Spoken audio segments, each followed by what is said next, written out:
Assalamualaikum warahmatullahi wabarakatuh. Alhamdulillahi wa kafa wa salatu wassalamu ala nabiyina Mustafa wa ala alihi wa ashabihi ala siddiqi wal wafa amma ba'du. Sahabat assalam rahimakumullah. Berjumpa kembali dalam riwayat-riwayat yang memberikan motivasi untuk kita berbuat kebaikan dan senantiasa bersemangat dalam melakukan kebaikan karena Allah.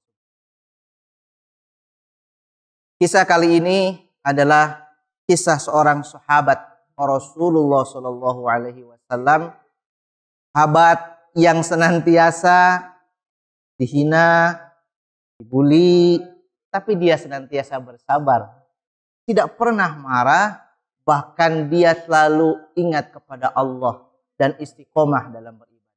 Siapakah dia? Ada yang tahu?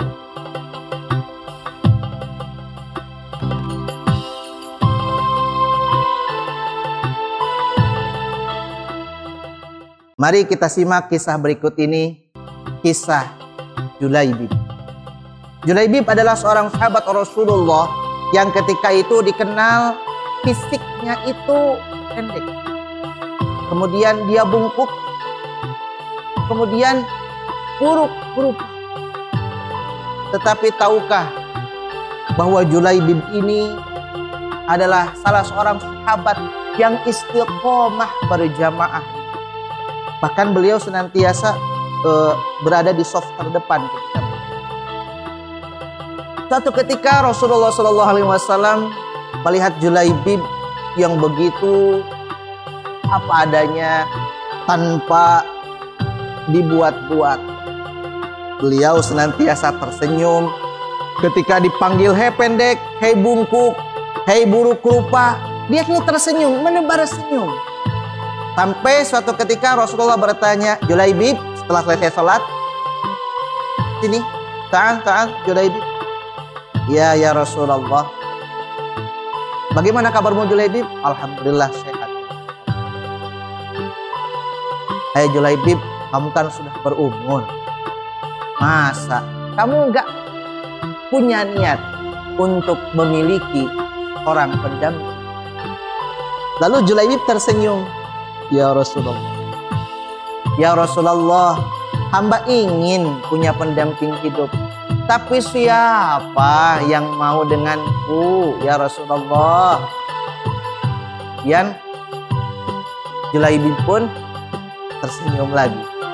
Hei, kata Rasulullah, Julaibib, ini serius, mau nggak? Senyum. Akhirnya hari kedua Rasulullah bertanya kembali. Hei Julaibib, mau enggak? Saya carikan nanti. Aduh ya Rasulullah, saya malu. Apa yang mau denganku ya Rasulullah? Siapa? Udah, gak usah dipikirin yang itu mah. Mau enggak? Julaibib hanya tersenyum saja. Di hari ketiga Rasulullah bertanya kembali, wahai Julaibib, ayo, mau tidak aku carikan pendamping hidup untukmu? Lalu kata Julaibib, ya Rasulullah, jika memang engkau ingin mencarikan jodoh untukku ya Rasulullah, maka aku insya Allah akan menerima. Ya sudah. Nah gitu, dari kemarin jawabannya seperti itu. Akhirnya Rasulullah SAW berangkat menuju ke rumah salah satu bangsawan di salah satu suku yang terpandang ketika. Tok. Assalamualaikum. Waalaikumsalam. Dibuka pintu. Masya Allah ya Rasulullah. Penghuni rumah begitu senang karena tamunya adalah Rasulullah. Oh iya Rasulullah, silakan masuk ya Rasulullah. Disuruh masuk Rasulullah kemudian duduk. Ketika itu, ada apa ya Rasulullah? Kok kau berkunjung ke rumah kami? Kalau begini, ya Pak, maksud kedatangan saya ke sini adalah untuk mengkhitbah putri Bapak. Begitu senangnya ayahnya, saya akan dilamar, anakku akan dilamar oleh Rasulullah. Begitu senangnya.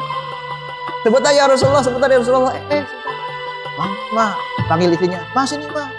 Ada apa Pak? Itu Rasulullah mau melamar anak kita. Yang benar, iya ayo. kembali. Kemudian kembali duduk.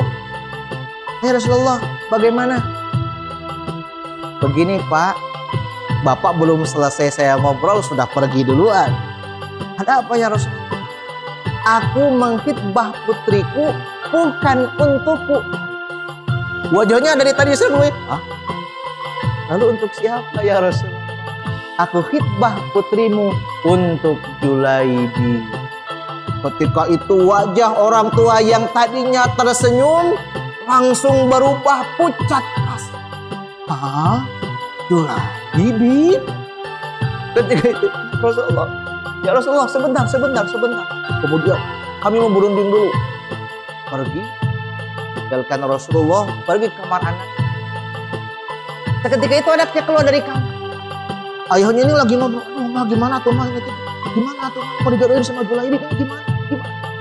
Lalu anaknya tiba. Ada apa ayah dan ibu? Kok seperti yang sedang gelisah? Nah sini kebetulan kamu keluar. Apa?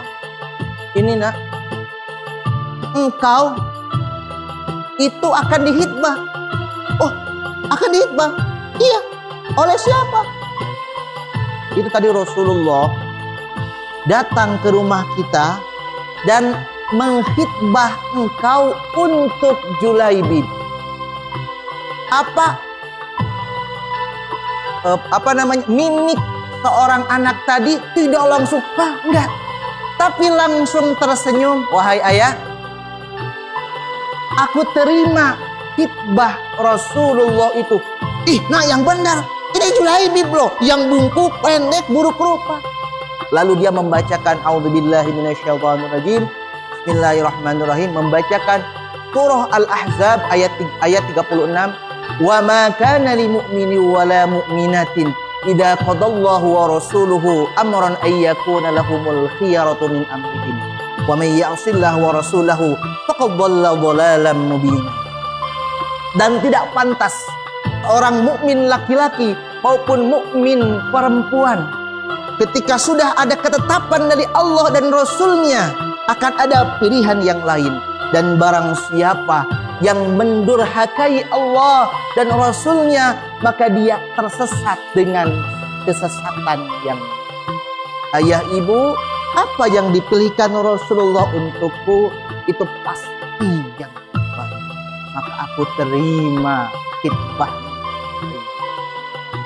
Masya Allah, orang tuanya ketika itu, baiklah nak, ketika itu pesanmu, maka kami pun akhirnya Julaibi pun ditikahkan dengan seorang perempuan yang cantik, yang soleha, keturunan bangsawan, ditikahkan oleh Rasul. Heboh ketika itu. Wah, Julaibi menikah dengan seorang bidadari. Julaibi menikah dengan seorang putri. Julaibi menikah dengan orang anak yang soleha, anak bangsawan. Akhirnya menikah. Ketika menikah, pas malam pertama belum. Ketika itu terdengar, Julaibi. Ya, ada apa? Ada panggilan jihad. Masya Allah, kata Julaibi, wahai istriku, hari ini aku akan meninggalkan sebentar ya, kan ada panggilan jihad. Aku dari dulu ingin selalu terus ikut jihad di jalan Allah, ingin berperang. Maka izinkan suamimu untuk pergi. Ya, silakan Kakanda, kau silakan mengikuti. Akhirnya Julaibi pun ikut berperang. Ketika berperang, ya, beres perang, ternyata Rasulullah mengabsen. Mana Julaibi? Tidak ada yang melihat. Ternyata Julaibi sudah. Dan ketika Julaibi syahid itu, Rasul berkata, wahai sahabat-sahabatku, tahukah kamu siapa yang hari ini menjadi rebutan para bidadari? Tidak ya Rasulullah, dialah Julaibi. Dia hari ini sedang menjadi rebutan. Allah. Dari kisah ini kita bisa melihat dan bisa mengambil kesimpulan bahwa fisik yang buruk, ya, pendek, bungkuk, buruk, tidak menjadi jaminan bahwa seseorang itu adalah orang yang tidak. Bahkan Julaibib adalah pilihan Allah, orang yang saleh. Karena Allah tidak melihat rupa dan fisik kita, tetapi Allah melihat hati dan amal perbuatan. Jadi yang pertama, yuk perbanyak amal. Allah itu melihat amal dan hati. Kemudian yang kedua, ketika kita rajin berjamaah ke masjid, insya Allah akan ada hikmah yang kita bisa dapatkan. Kemudian yang ketiga, apa-apa yang diperintahkan oleh Allah dan Rasul-Nya itu pasti baik. Tidak mungkin Allah dan Rasul memerintahkan kepada kita kalau tidak ada sesuatu yang akan membuat pribadi kita menjadi. Mudah-mudahan kisah ini bisa membuat motivasi kita terus. Amin ya Allah ya Rabbal Alamin. Ihdinas siratal mustaqim wal afu minkum. Wassalamualaikum warahmatullahi wabarakatuh.